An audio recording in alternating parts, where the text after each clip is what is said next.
Lots of questions, because I told them you guys, are beer nerds and you want to know lots of weird information that no one else probably wants to know. These are the folks to ask, right? Right. If you have any questions about anything that AB does, brewing process, quality, anything about any new stuff that they're concocting behind closed doors, any of that stuff, these are the folks to ask. So enjoy. Okay, hi everybody. Okay, so the first thing that I want to make sure you guys really believe is my real name really is Jane Killabrew. That's not my stage name or made-up name. I have worked in the brewing industry for 34 years, and I studied brewing at UC Davis. I don't know if any of you have ever visited UC Davis or heard of it, but it is the, there we go, there's a UCD. It's really the number one, I call it number one, Peter may argue with me, number one brewing institution in the US to study brewing science. It's right near the Napa Valley, right near Sacramento, and I studied brewing there back in the 80s, a long time ago. And I have worked for Pabst Blue Ribbon and Anheuser Busch in my career. So I am the Director of Brewing and Quality for North America. And what we really do is we are in charge of recipe parameters, taste, process improvements, quality for all the beers for the 12 breweries in the US and the 6 breweries in Canada. So lots of different things, and over the course of the years we've worked on really hundreds of different brands. And really the exciting thing about what we're doing now is, yes, we're the guardians of Budweiser, Bud Light. We're also working on growing up brand new brands, and then also working with the 4 craft brewery partners that we have purchased. And really our role is to really care for those beers and grow the expansion, but never, never, never change the beers. So that's a very challenging thing to do.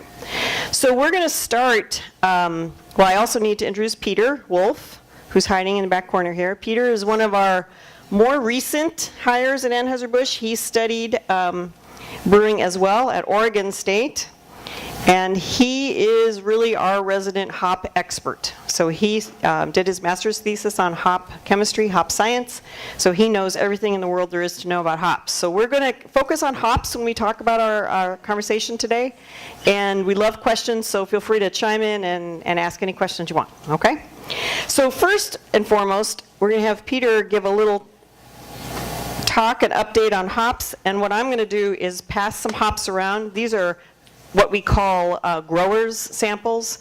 Every hop grower that we do business with, and there's literally hundreds, will send us a slice, a section of each of the bales that we are considering using, and this is what we call the cut, the sample.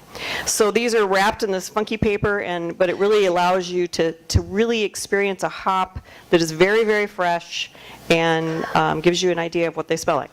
We have samples of Cascade hops, which are used in lots and lots of different styles of beer, everything from Bud Light to Goose IPA to etc.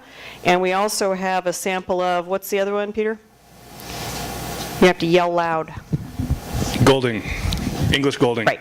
So what we wanted to do, just to start, is show you sort of the difference between an American aroma hop and a European aroma hop, because they're very, very distinctive and very, very different. So I'm going to pass these around. Just take 1 or 2 cones at the most. You don't need a lot, and we don't want to make a big mess. Here, you talk and I'll pass. Golding? Perfect. Golding? These are Golding as well? Nope. And Cascade. Cascade. Jason, you want to help me? Yeah. Okay, there you go. All right. Whoop. Got enough? All right. Hello, everybody. I was told you wanted to talk about hops. I hope that's the case, because that's what I came to talk about. This is the Golding. Whoops, you got a big batch of Golding here. So you guys are all here because you're passionate about beer. That's why you're in beer school, right? So I grew up in Oregon. Oh, come on. My elementary school was actually across the street from a hop farm. So these are the Goldings. Let's talk a little bit about the history of hops. A lot of this you guys may already know, they go maybe great not. With nachos. The first written evidence of hops in brewing was in the year 822, although it probably occurred a little bit before that. But they didn't really become popular until the 1200s or so. And they became popular in Germany and in what was then called Flanders. and they slowly, very slowly, Make it made it nice. over to England and the rest of the UK, where they were really initially resisted. So there was a distinction made between what they called beer, which contained hops, and which they called ale, which contained no hops. That's a distinction we no longer have. Nowadays, we call beer and ale essentially the same thing, and you can find hops in both. That happened in the 1500s or so, when hops actually made their way into ale in a semi-permanent fashion. The modern history of hops really started in the late 1800s. Hop production started in the US in 1880, and that was pretty much all in New York. The first hop breeding that occurred on purpose was in the early 1900s at Y College in the UK. A few years after that started, mildew actually completely destroyed the hop farming in New York and eradicated hops in the US pretty much entirely, aside from a few farms that were in Oregon and Washington. And then a few years later, Prohibition came along and slaughtered them as well. Post-Prohibition, we restarted a breeding program in the US under the USDA, and that's what really began the modern era of hops. So before that, everything was called a landrace variety, which means that it was simply found. So a farmer might find a particularly vigorous hop plant on his farm and say, this one smells great, produces really well. I'm going to name it after myself, which is the Golding hop, John Golding. Same with the Fuggle, Charles Fuggle. They found it, named it after themselves, and it stuck. That breeding program I just mentioned, that was responsible for both Willamette and Cascade hops in the 70s. You did. Nowadays, in the 90s, 80s and 90s, there was a big shift towards breeding hops that had a really high alpha content to make them more economical for bittering. That's completely shifted. That shifted in the late 90s, early 2000s. And nowadays, the focus is breeding aroma hops. Sorry to interrupt you, Peter, but I'm going to for just one quick second. Tyler's handing out some cups. You guys can put this in cups so you don't all sit here like this. Or, snort them or anything like that. We'll you can sprinkle on your food, but that's not, he's going to give you guys some cups, so I just want to mention that. So enough about history. History can be a little boring. Let's talk about the hops you're holding. So you have a hop cone, or a hop flower. You should have, if you were able to do so, some intact cones, but they're probably pressed really flat because they were pressed in the brewer's cut that Jane was talking about. So what you're looking at is the whole flower, and if you break that right down the middle, you can sort of see the anatomy of the hop, and you also get an opportunity to stick your nose down in it, which you should. I encourage that. So the strig is the central stem, and then you see all those petals attached to it, where actually they're leafy, even though they're petals. And then at the base of each little petal is the lupulin glands, which looks like yellow powder. The lupulin gland is the part that contains most of the brewing components that we're interested in, although some are present in the bracts, the leaves, to a lesser degree. But that lupulin gland contains all of the essential oil, which is all of the aroma compounds, and it contains the alpha acids, which are the bittering compounds, both of them. So depending on how you're using the hops, one or the other is more important. So if you're throwing hops into your brew at the beginning of the boil, all of the essential oils that are responsible for the citrusy pine aromas, they're all steamed off. Upwards of 99% of them are gone and lost. If you add them extremely late in the boil, or in a hop back addition, or in a dry hop addition, then you preserve those oils, and a lot more of the aroma follows through, especially if you're dry hopping with them. However, dry hopping doesn't extract or isomerize into the alpha acids, which, adding the beginning of the boil, does extract and isomerize the alpha acids, which are responsible for 90 to 99% of the bitterness in beer. So in other words, depending on how you use the hop, you're either using it completely for bitterness, or completely for aroma, or a little bit of both, depending on where you add it in the process. If you guys take these and don't just smell them, but take them and sort of break them up in your hand and kind of do this with them, and you can actually, you'll get some of those oils that'll come out. Absolutely. That'll come out of the hops, and you kind of get a little bit of resin on your fingers, and then you can kind of do that sort of thing. But you'll get a much better. You'll actually get some of that oil out if you just kind of do that with your fingers. And they're very, very different. So the Cascade and the Goldings have completely different aroma characteristics. Yeah. Used for different purposes, different recipes. The Cascade hops obviously are an American hop. They came out of the USDA breeding program in 74, 72. And they have what the UK people called American Funk, which they hated at the time, which is that grapefruity, citrusy aroma. They thought it was absolutely a terrible thing to put into beer. We obviously disagree.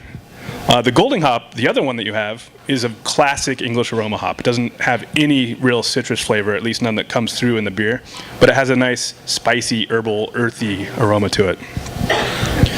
Hopefully you were able to smell both of those.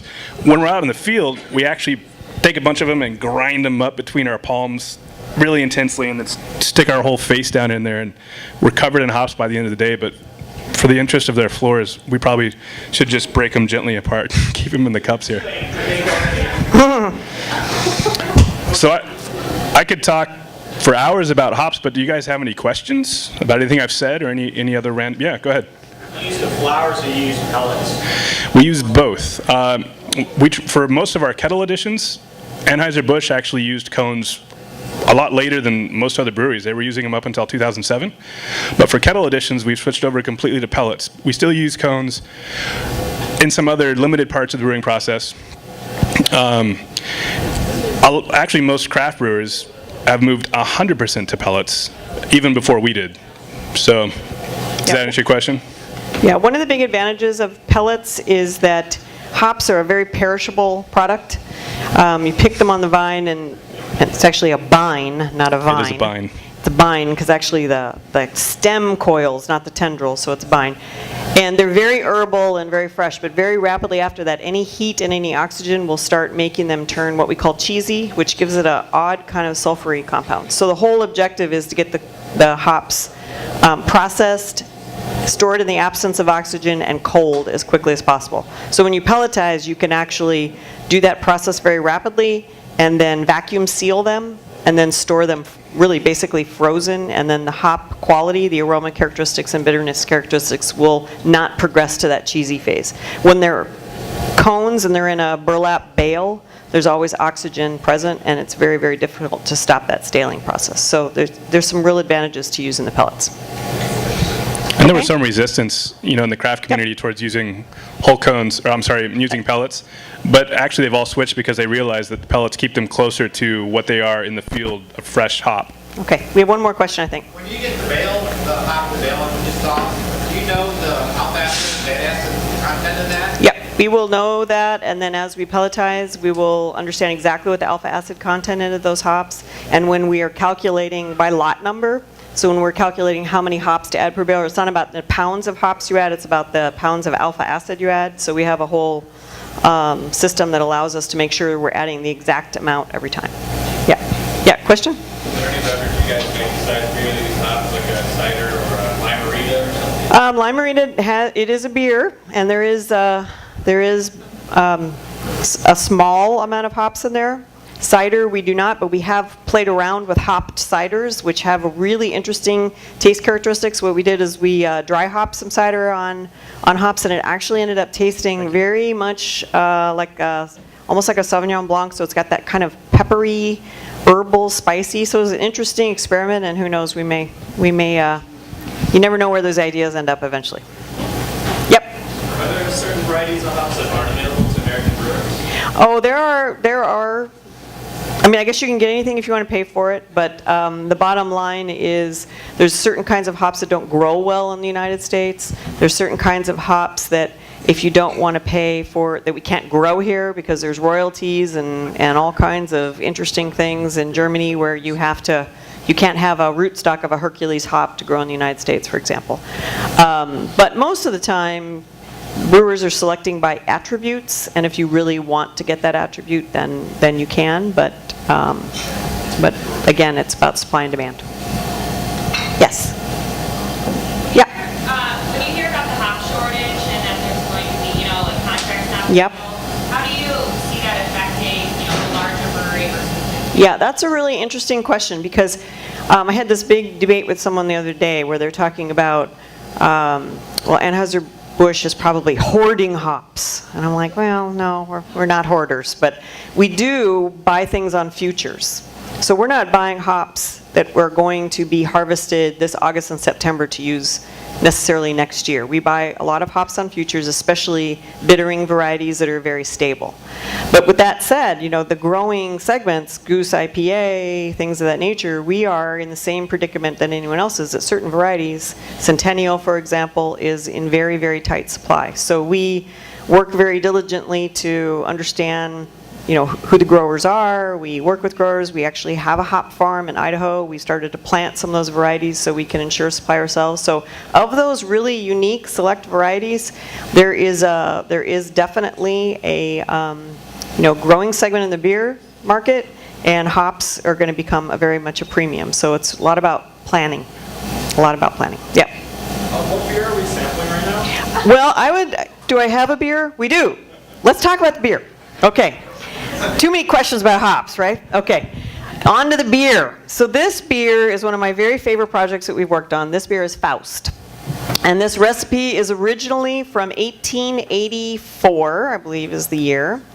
And it has a great story to it because it really started out that Anheuser Busch, who was the big beer dude back in 1884, had a best friend, Tony Faust, who had a restaurant. And like any good brewer, he developed and brewed this beer for his friend. So this was brewed for Faust Restaurant. Faust Restaurant was the see and be seen place to be in St. Louis. It's actually where Parking Garage East is now, for those of you that know your St. Louis geography. I Googled it and tried to figure out where it was. That's where it was. And it was the Faust Restaurant was an oyster house, so he brewed this beer specifically to go with, you know, it was bar food is what it was, which is kind of a good story. So for the 250th anniversary of St. Louis, with all the, you know, cakes and everything all in the city, we just said we need to brew a beer for St. Louis. So we went back to the archives, got the recipe, brought it back out, and it is two-row malt and caramel malt. It does have rice, because back then we also used some rice. It is 3 kinds of hops. It's got Magnum's hops, Saphir, and Hallertau, which are not the exact same varieties as 1884, because a lot of varieties of hops are susceptible to disease and will die out.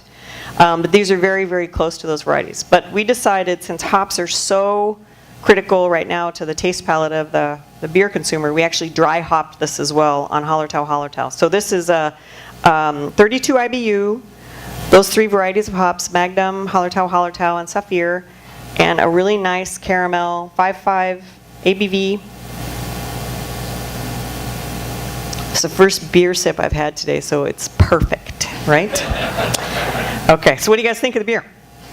Nice. So it's got. I think it's a very approachable beer. I think the 30 IBU is right about the sweet spot for a session type of, you know, not too hoppy, not too not hoppy.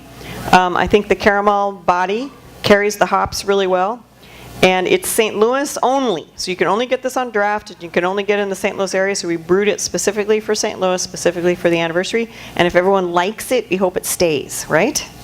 Right. I love it. I think it's great. I did want to interject, you know, because I want to see if you guys are experiencing this. You know, a lot of times, especially with some of the AB products, prejudice about in a lot of ways. When you drink this beer in a different context, like this context, it tastes different than when you go to the bar and you say, "What's Faust?" And the bartender says, "That's some new AB beer that they just put out." And it's a totally different thing when you're sitting in this class, beer school, tasting it. I mean, I drink this beer a lot with different people that I've tasted it with, and it's never tasted as good as it does right now. And I think that's the reason. So I just, you know, my point is don't be prejudiced. You know, taste beer, try to do it, really subjectively, really what you think, not what you're supposed to think, not what your friends think, not what everybody tells you to think, but what you actually taste. And if you like it, drink it. Don't worry about anything else. So that's all. Question. Have you all brewed Faust continuously since 1884 or not? No, we 1884. It sort of out by 18 whatever. It did come back in the 70s. We actually 70s, 80s, 90s. It was made. They made a little bit pre-prohibition. Yep. And then it died out again, and then it came back, and we actually re-released it in 1994. 94. And it was 80. about a year and a half, 1995, and by 96 had dropped it back out again. Yeah, so that was sort of on the very leading edge of some of the craft movements, and we had a Munchner, the Faust, and a Black and Tan. Okay, and then my second question would be, what yeast strain do you use for it? This is the traditional AB lager yeast. So this would be the same yeast that's in Budweiser. Very, very robust yeast strain, very chameleon-like. If you treat it differently, it creates whole new flavor attributes. It's a very, very intriguing yeast strain because it is very, I like the word chameleon-like, because it will behave the way you treat it. So, but this beer is really about the caramel malty notes and about the hop note. So we have some nice esters, you know, lifting those up, but we don't want the ester profile or clovey or spicy or anything to overpower that. So this is lager yeast. Yep. So it's not bottled, so if you... Yet. I'm Make sure you repeat the questions. okay. The question was, it's not bottled yet. I said not yet. Yeah.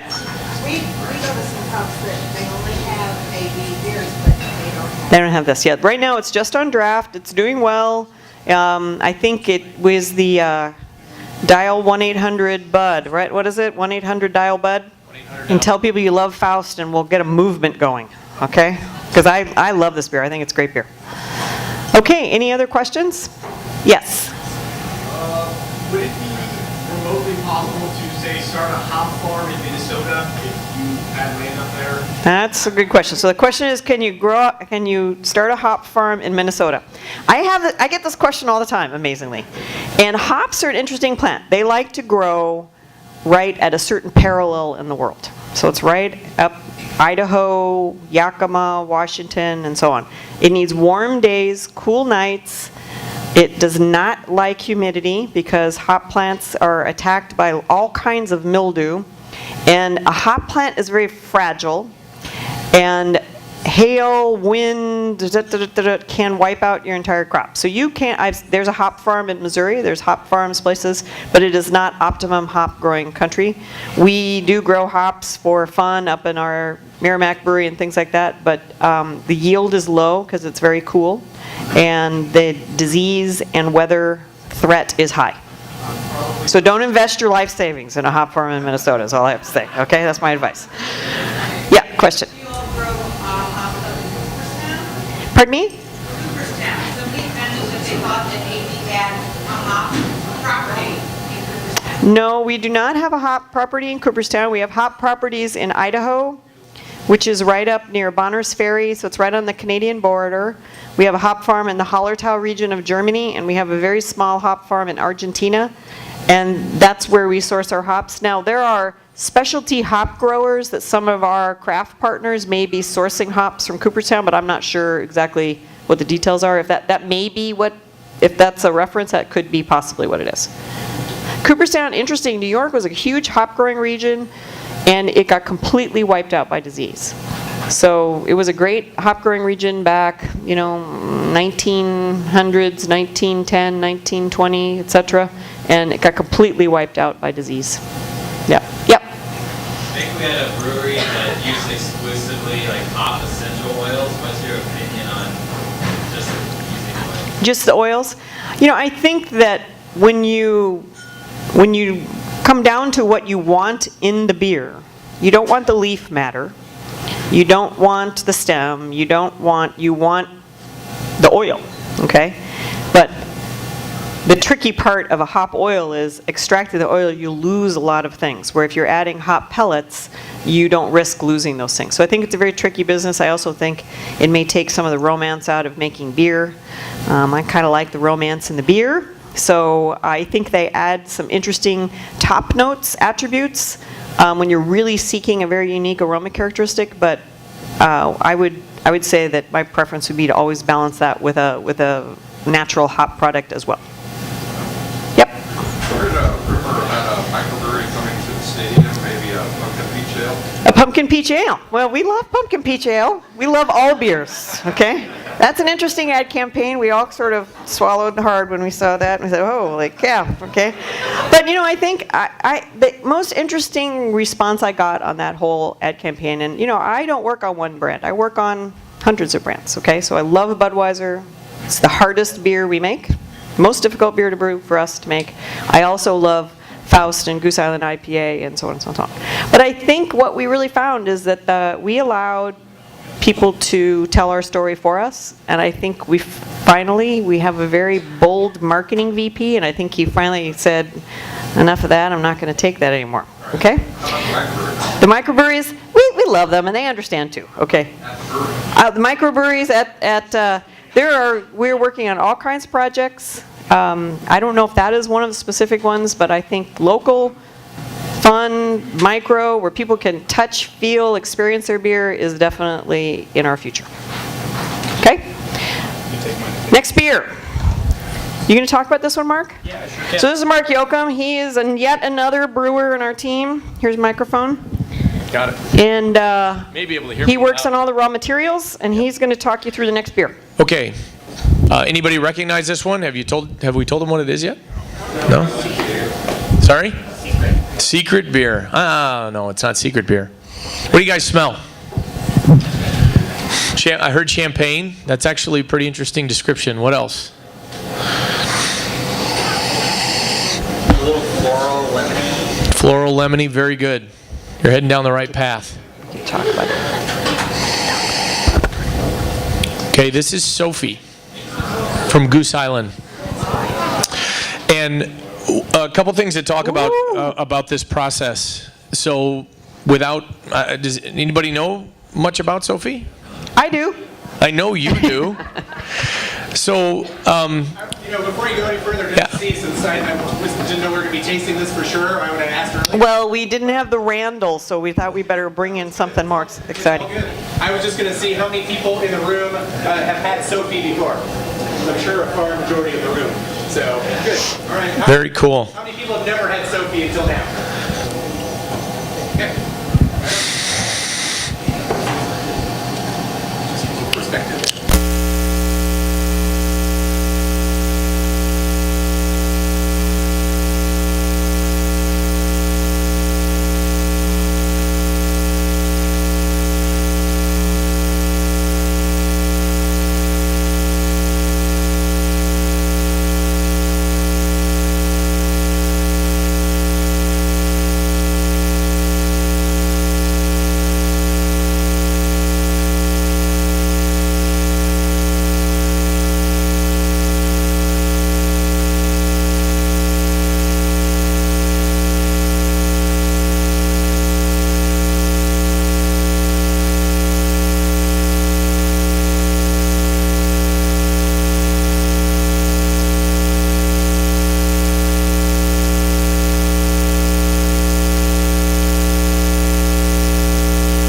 Continual process, and so you have a cask dynamic coming into play here.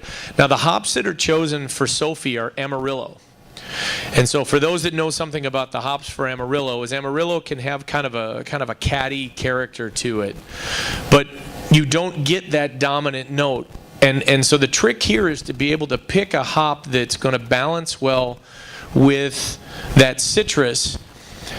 And then the fact that you're reintroducing a volume of cask-aged or 3-month-old cask-aged beer. And then the other key to this beer is when we cask-age it, we actually introduce Brettanomyces. So this is a separate cask fermentation using Brettanomyces as opposed to our standard ale yeast. So again, it's a bit of a balancing act. If you try to use a hop here that's going to dominate or try to give even too much of a citrus note, if you've got a beer that's citrus based, your brain would go, okay, well, why don't I use Citra or maybe even Cascade or something down that path to bring and accentuate that out. But for the balance of this beer, it would be too much.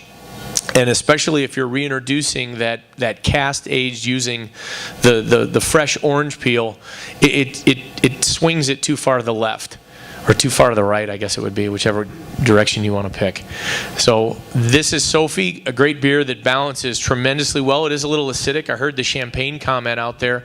And it's going to have a little bit of that earthy kind of, some people call it horse blanket character from the barnyardy. Yeah, barnyardy from the Brettanomyces. But again, still a very well balanced beer, tremendous beer to go with food too. I was hoping to have you guys deal with this in class at some point. Now might be a good time because we're drinking a beer that love this beer. I mean, it sells really well. We sell it really well. It sells all over town, all over the country for that matter, really well.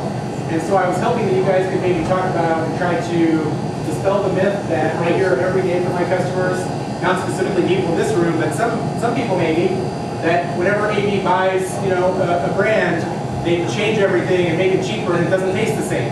So would you talk about that just briefly and tell them that that's not true? It's not true. And yeah. Yeah. No, I Go ahead. We've Yeah. both have worked on several projects where we have acquired brands.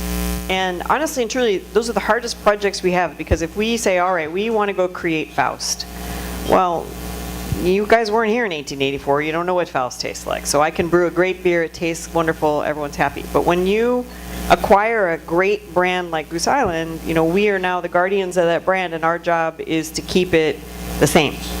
So the model is really, we pick some of the more mainstream, not the most difficult, not the most challenging technology-wise necessarily, brands, and the objective is we want more beer consumers to be able to experience those. So when we purchased Goose Island, you couldn't really find a Goose IPA very many places. The 312 was only in Chicago.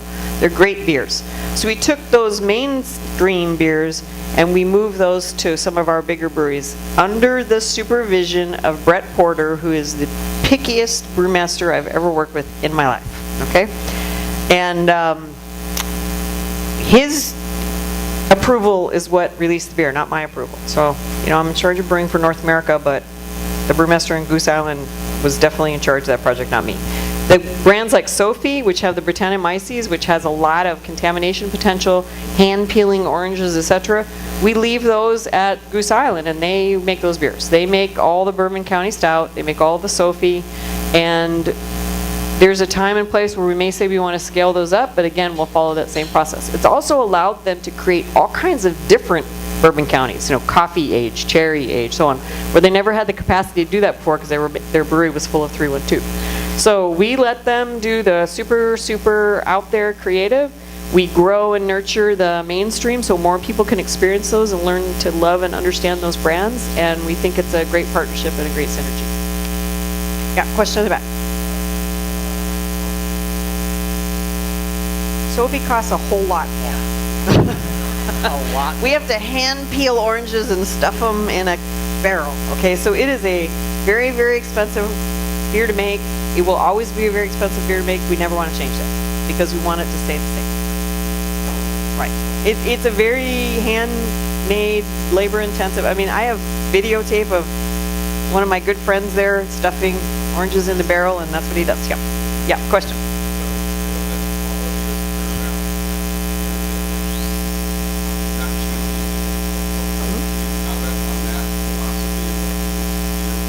I'm not changing? You and I have both done this project, but I'll say mine and then we'll let Mark say his. Yeah. To me, these beers are like my kids, okay? So our job is to nurture and protect them. You can't change your kid, okay? They are who they are, okay? But your job is to grow them up, treat them right, teach them, make them better, blah, blah, blah, blah, blah, blah, blah, right? That's what our job is to these beers. So so we are the guardians of the integrity of that brand. We take that very, very seriously, no matter what brand it is. You were Mr. Rolling Rock. Yeah. Yeah, so good story. So to build on that, yeah, it's tantamount to make sure that the process never changes. But if I've got and I've used this term cautiously, so bear with me. I'm foolish if I don't think I can't improve upon some things. So a perfect example would be if it's a product that's packaged and they don't have the particular location it's been packaged at doesn't have the ability to reduce the oxygen levels at levels that we're used to, of course we're going to teach and try to improve that process. So we don't do something intentionally wrong if we have a way to improve it. If it's truly going to improve stability, taste, consistency, to say I'm going to, no, we're not going to do that because we're going to use these ingredients because they're less expensive or because they're more plentiful. No, we're not talking about that. We're talking about taking the best of the best. it's standardizing the quality aspects that we know make a good glass of beer no matter what type of beer it is, and incorporating that into the process. But if it's something that is truly defining of a characteristic of that beer, and Jane mentions Rolling Rock, you know, the signature taste profile for Rolling Rock is dimethyl sulfide. It's that cream corn taste. And to a lot of people, that's a defect. But if you're a loyal Rolling Rock drinker, if that taste isn't there, we've let you down. So the last thing I'm ever going to do is make a Rolling Rock that doesn't have that signature taste profile. So it's taking the best of the best. That's what truly is cool about it, is we get to learn about a unique process, and then we also get to do a lot of teaching of, by the way, do you understand that this can be improved by that? And it's usually process-based. Some of it's also simplification of ingredients, of what's available. Sometimes what happens with unfortunately, what happens to some of the smaller brewers is they're limited on what they can get their hands on sometimes, and that's something that we can help. If there's something you need, Centennial hops is a great example, and the signature, one of the two signature hops in the beer we're going to taste next. And there are no more commercially available on the planet for 2014, at least, that crop year, until the 2015 harvest. But that's where we can kind of step in and say, look, we're going to make sure you get everything that we've got and prioritize it to protect in the next example of the beer we're going to taste next. So hopefully we answered your question. Yeah, in the back.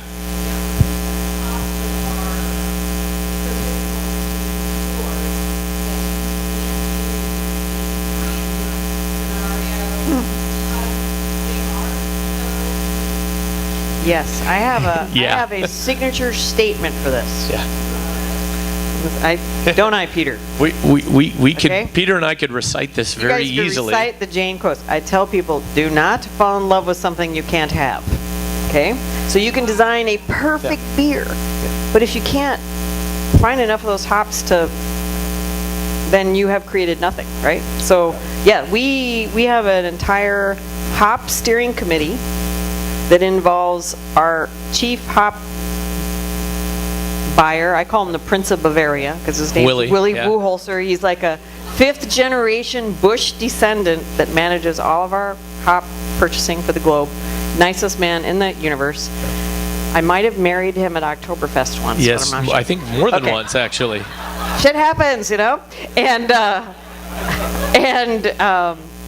there's Willie, there's myself, there's the Brett Porter, who's the Goose Island. We now have Elysian participation. We have the raw materials group, the other procurement group, and the whole objective is to say, what is the whole hop futures? What's the statement? Which varieties? What can we get? What's planted? Which growers? I mean, it cascades down to the soil level.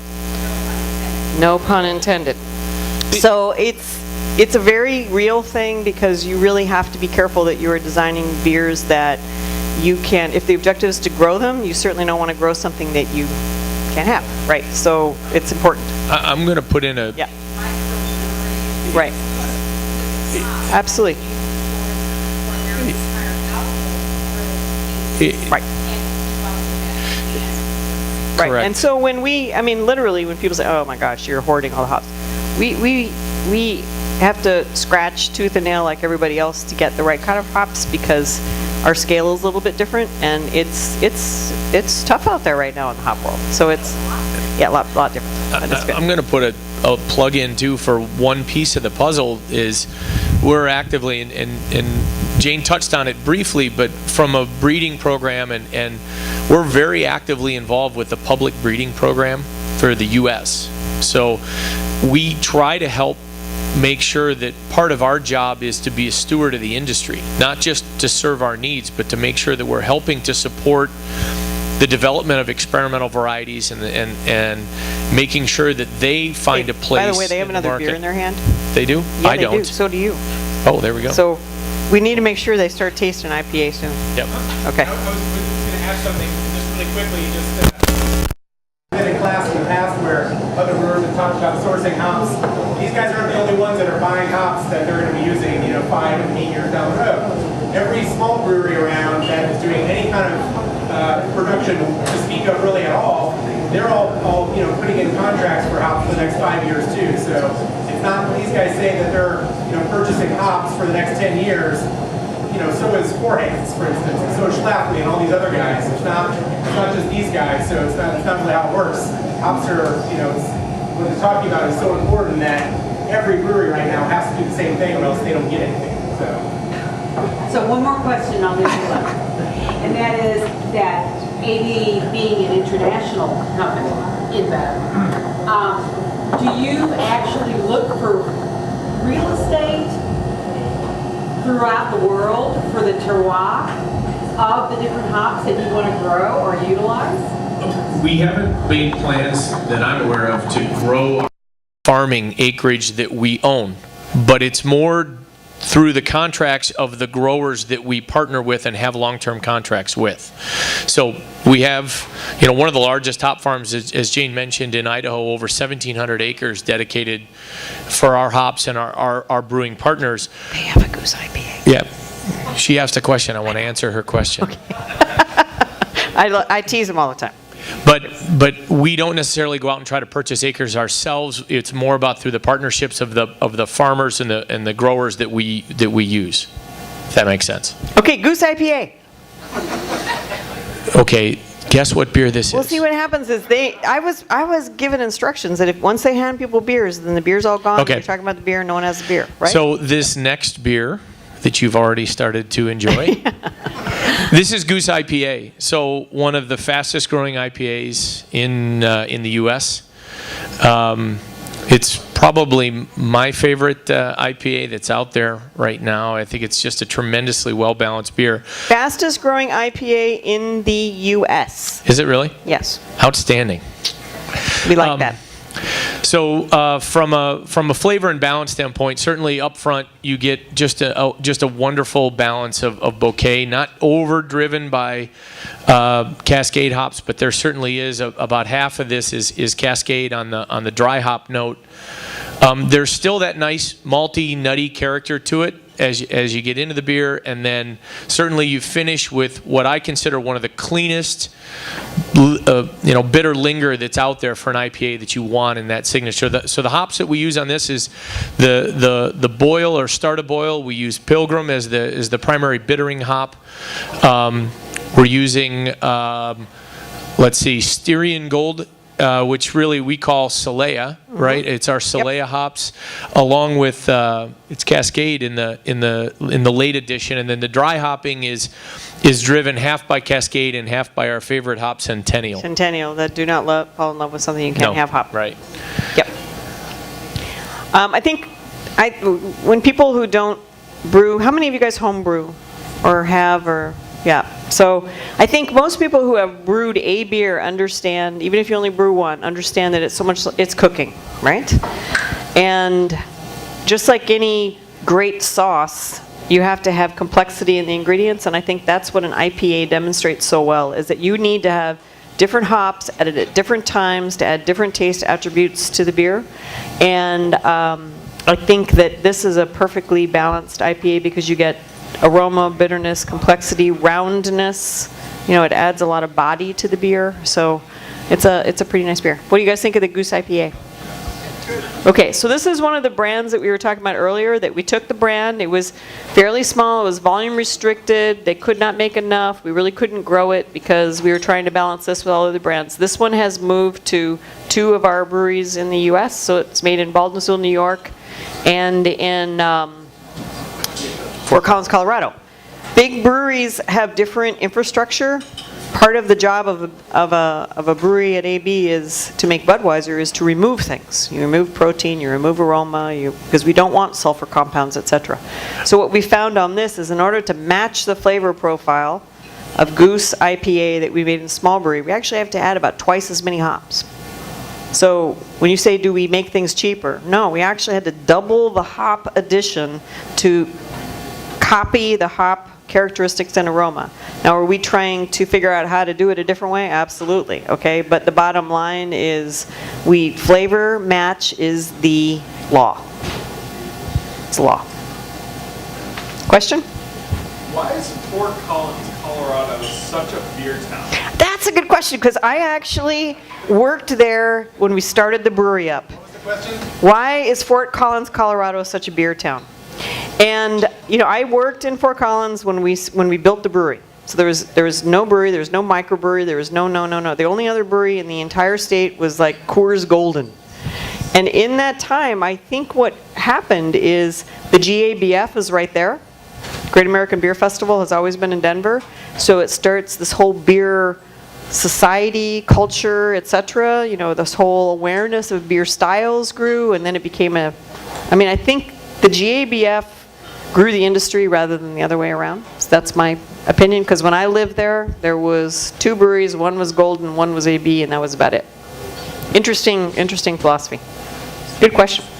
Yeah, question. You sort of gave the philosophy behind why you guys wanted to purchase Goose. What's the philosophy or reasoning behind Empire, I guess? Elysian. When you start looking at anything Anheuser Busch does, it's about geography. So Goose is in the center of the country. Blue Point is on the East Coast. So we're seeking areas of the country that are very craft focused. So Blue Point is on the East Coast and Long Island.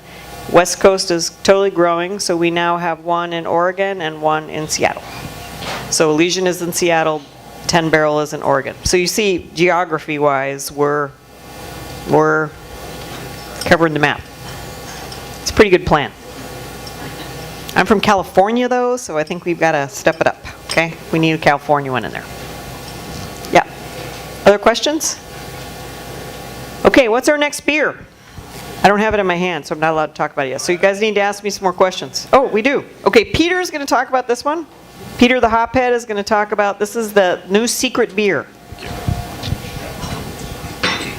So the IPA you just had before this, the Goose Island, is technically an English-style IPA. So it's a lot more malt forward than you'd expect relative to an American IPA. This one is a true American IPA. So a little higher gravity, much more hop forward. Are you guys familiar with the term hop bursting? So hop bursting is a technique where almost all of the bitterness and all of the hop flavor is added late in the process. So this beer has a very, very small initial hop addition at the start of boil. Comprises maybe 10% of the end IBUs. And then almost everything is added very end, one giant burst. At the whirlpool, actually, as it's cooling when you're done boiling. So you retain a lot more of the essential oils, a lot more of the hop flavor it carries through. And then again, they did another giant addition in dry hop. So this beer has Mosaic and Centennial, both late in the kettle and in the dry hop. Now, neither one of those hops are really well known for having this sort of sulfury tropical fruit note, but they added so much and so late that it really carried through. So when you taste this beer, you probably get a little bit of grapefruit, a little bit of passion fruit, some guava, some of those tropical fruit aromas. Juniper, okay. Those are all mercaptans. They're sulfur compounds that a lot of hop varieties have. They actually share, they have them in common with the things I mentioned, like passion fruit.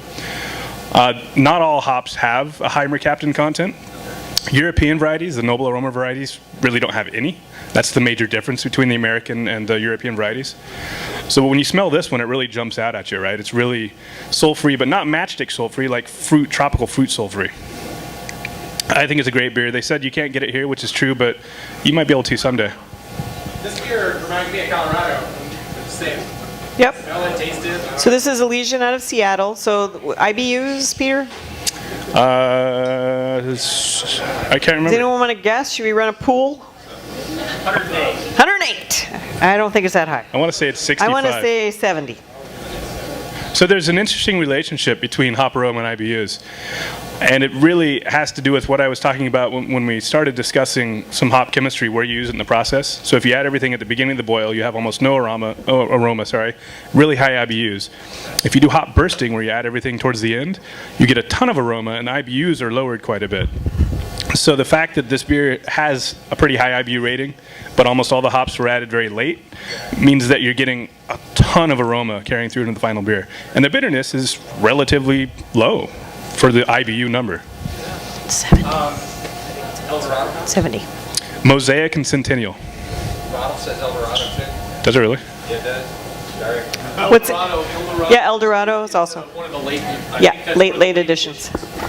And I'm not that familiar. El Dorado is a hop I've never used, so this is like the coolest thing about making beer is you get to learn something every day. So I read that same label. I'm like, I don't even know what an El Dorado hop is. So I've got to look up and see. El Dorado is the Golden City. Yep. I'm thinking like East Kent Goldings, one of the Goldings house. It's actually a new breed. It's one of the newer experimental varieties. I'll look it up and answer your question. I asked the brewmaster this morning, I'm going to talk about your beer. What's the hop bill? You know, what are the additions? And he didn't even mention El Dorado, so now I have to go make fun of him. Yeah. Oh, he set you up. Yeah, question. So is one of the reasons that it's not available everywhere because of the mosaic hops? That's part of it. I mean, when we start buying these small craft brewers, they're local. And the objective is that we pick and choose which of the beers that we think are that we're going to grow. This one's probably not on the list that we're going to pick and grow because I have some others that are a little. Why are you teasing us now? Because everyone wants to go to a hop school and taste something no one else gets to get, right? I do, at least I do. We talked about this all semester. You guys are in beer school. You guys are Well, beer hop, it's hop-focused beer school. This is actually a seasonal for them as well, so it's Yeah. not even widely distributed yet. Yeah, it's a nice hop. They do some really interesting things. They actually put jasmine flowers in some of their beer. They use a lot of herbs and things like that. So really interesting beers. Yep. When are we gonna get Elysian beers then? That one is probably in the plan for 2016. So we'll have to keep an eye on that one. What's the closest place that we can buy this? Yeah, Colorado. Yep. Just like more from the sales side on this, because I thought this was pretty cool that we have this. This is literally like Pacific Northwest. Like a few random spots that make it work, but you guys are really getting something pretty cool. Okay, so we do have a question back. Question? And is Elysian the beer and the brewery? Is this their signature or what? No, this is one of their seasonals. Okay, so who is the brewery? Elysian. Okay, and the seasonal's name is? Dayglow IPA is the name of this one. And in fact, we can pass a bottle back so you can pick it. And it actually has like a tiger with lasers coming out of his eyes, which is really Can we keep it? There you go. Yeah. So if you guys consider yourself to be a hophead, raise your hand. I mean, like hops. Let me ask it a different way.